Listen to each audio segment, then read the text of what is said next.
Yo people, c'est GDS et si on parlait sans spoil de la série One Piece?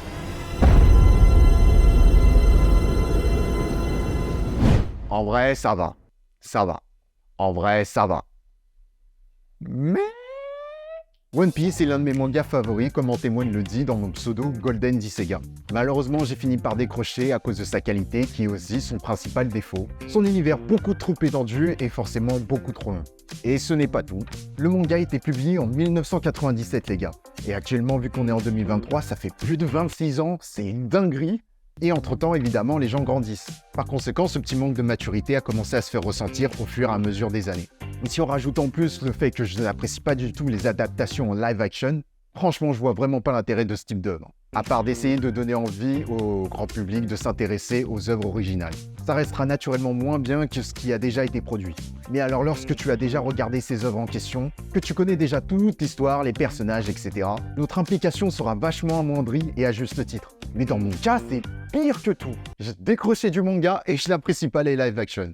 En fait, je trouverais ça beaucoup plus intéressant de ne pas réadapter l'œuvre en la copiant purement et bêtement, mais plutôt de s'en inspirer partiellement. Par exemple, prendre le concept des fruits du démon de One Piece pour l'intégrer dans un contexte plus réaliste comme notre vie un peu plus moderne. Ça pourrait engendrer pas mal d'enjeux, de protagonistes, d'antagonistes, l'intervention des militaires face à cette menace et ainsi de suite. Et pour un réalisateur et un scénariste, ça donnerait un véritable intérêt créatif. Après, le problème, ce serait surtout en termes de droit. Et il ne faudrait surtout pas mettre One Piece en gros titre, car ce serait un peu un titre mensonger. Il faudrait faire comprendre aux gens dès le départ que ce n'est pas une adaptation, car il resterait d'y avoir une énorme vague de haine inutile. Pour en revenir à la série, force est de constater que c'est bel et bien une réussite. On peut le dire aujourd'hui que c'est la meilleure adaptation d'un shonen aussi fantaisiste qui a été réalisée jusqu'à présent. Bon après c'est pas bien compliqué, il y a aussi eu jusqu'à présent que des défaites cuisantes. Récemment il y a quoi? Il y a eu Saint Seiya, il y a eu Bleach, Death Note, Fullmetal Alchemist, l'Attaque des Titans et le chef-d'œuvre de l'imperfection, Dragon Ball Evolution. Pour la série One Piece, pour moi, il y a de gros défauts en termes de technique, de mise en scène et de choix scénaristiques. Mais c'est bien pour ça qu'à la fin de mes Black Review, j'ai décidé de mettre en place une note objective et une note subjective, car les avis peuvent être tellement divergents vis-à-vis de ce genre d'œuvre. Et j'aime bien aussi comprendre pourquoi les avis sont différents des miens. Il y aura une toute petite partie spoil qui sera indiquée comme ceci, et dès que l'indication disparaîtra, ce sera la fin du spoil. Avant de poursuivre, je tiens à préciser que je suis vidéaste professionnel, donc si vous avez des projets vidéo, n'hésitez pas à me contacter sur mon compte personnel ou par mail. Toutes les informations sont dans la description de cette vidéo. La série One Piece est une adaptation aux prises de vue réelles du manga, écrit et dessiné par Ichiro Oda. Elle est diffusée sur Netflix depuis le 31 août 2023. L'histoire suit les aventures des pirates du chapeau de paille alors qu'ils explorent les océans dangereux à la recherche du One Piece, le grand trésor laissé par le légendaire pirate Goldie Roger. Cependant, la marine, force vive du gouvernement mondial, est à leur trousse. Pour le scénario, comme je l'ai dit, c'est la même chose que le manga, en moins bien et rushé. Et c'est tout à fait normal que ça soit rushé. Mais il y a toujours cette comparaison incessante avec le manga que je fais systématiquement à chaque action. On prend moins le temps de s'attarder sur la vie des personnages. On en enlève même carrément de l'histoire.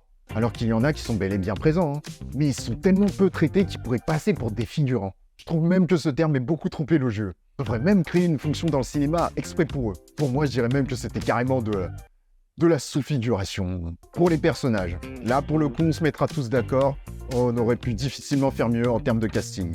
Les acteurs jouent plutôt bien, ils étaient plutôt bien imprégnés de leur personnage avec une direction d'acting respectueuse de l'œuvre originale. J'ai eu néanmoins une petite réserve concernant Zoro, et ouais. Alors oui, certes, son caractère est plutôt sérieux et linéaire, mais la différence c'est que dans le manga, il peut perdre son sang-froid en ayant des petites crises de colère face à Sanji, nous permettant d'apprécier un peu plus son côté humain avec ses émotions qui fluctuent. Dans la série, c'est full poker face. Ah, je trouve ça vraiment exagéré. Ils ont remanié les personnages de telle sorte à ce qu'ils soient plus matures et moins caricaturaux. C'est une très bonne chose. Ils ont occidentalisé les personnages, mais également la mise en scène. Car le jeu d'acteurs asiatiques est très théâtralement excessif, mais ça fait partie de leur culture. Ainsi que leurs choix de mise en scène font que ça donne un côté plutôt parodique, ressenti par nous autres occidentaux. Et j'ai également un petit problème avec Luffy. Certes, il est plus mature, mais alors pourquoi avoir regardé certaines de ses phrases qui fait très shonen, du style « Personne s'en prend à mes amis ». Luffy, pourquoi tu fais ça? Parce que je n'abandonne jamais mes amis. Ah, wesh. Ah wesh. Ce genre de bail de ressenti de l'amitié, de pouvoir de l'amitié, ça marche que dans les mangas. Alors que retranscrit dans la vie réelle, mais c'est ridicule. Dans le manga, on va dire que Luffy conserve son physique d'enfant, plus ou moins. En tout cas, il est plus facile de l'assimiler de cette façon. Alors que dans la série, on voit bien que c'est un jeune adulte. Et en lâchant des phrases comme ça, il n'est plus question de puérilité, là. Mais il passe plus pour un putain d'attardé mental. Je trouvais ça creepy, c'est bizarre. Chacune de ces phrases d'amitié, j'en avais des frissons de malaise. Oh, c'est terrible. Pour la mise en scène, à ma grande surprise, la série est étonnamment gore, mais... Et là, il y a un gros mais. Cet aspect gore nous a été introduit dès le premier épisode même. Là, il y a un mec qui s'est fait trancher en deux au niveau de la taille. Ils nous ont fait croire que la série allait passer du côté obscur de la force, alors que c'est pas le cas. C'est pour abandonner totalement cette idée par la suite. Alors oui, tout de même, après, il y a quand même un peu de sang. Mais comparé à ce qui nous a été montré au départ, c'est limite le jour et la nuit. Les décors sont fantastiques, que ce soit les villages, les bateaux, rien n'a été fait à la va-vite. L'intérieur du baratier, le bateau-restaurant, j'avais limite envie d'y aller, même si certainement c'est hors de prix. On constate clairement leur ambition et c'est très plaisant visuellement. Ça se voit qu'ils se sont donné les moyens et on ressent les dizaines de millions investis dans chaque épisode. Avec une telle somme, tu fais tout pour faire les choses correctement, ça va de soi. Les costumes aussi ont été respectés, mais néanmoins ça me pose quand même un problème. Et c'est toujours ce problème qu'est l'univers de One Piece extrêmement fantaisiste et adapté en live action. Les tenues basiques, oui, ça passe. Mais au niveau des cheveux, au bout d'un moment, je pouvais plus supporter. Il y a les cheveux verts de Zoro, la perruque rousse de Nami. Ils auraient pu tout simplement lui teindre les cheveux en roux, c'est complètement con. Il y a les cheveux roses de Kobe, les cheveux bleus pétants d'une femme noire. Oh mais comment ça? Pas du tout. En plus de ça, son personnage est censé être blanc dans le manga. Et là, je ne vois pas pourquoi avoir pris une femme noire. C'est vrai quoi, avec le combo bleu fluo comme ça, c'est trop moche.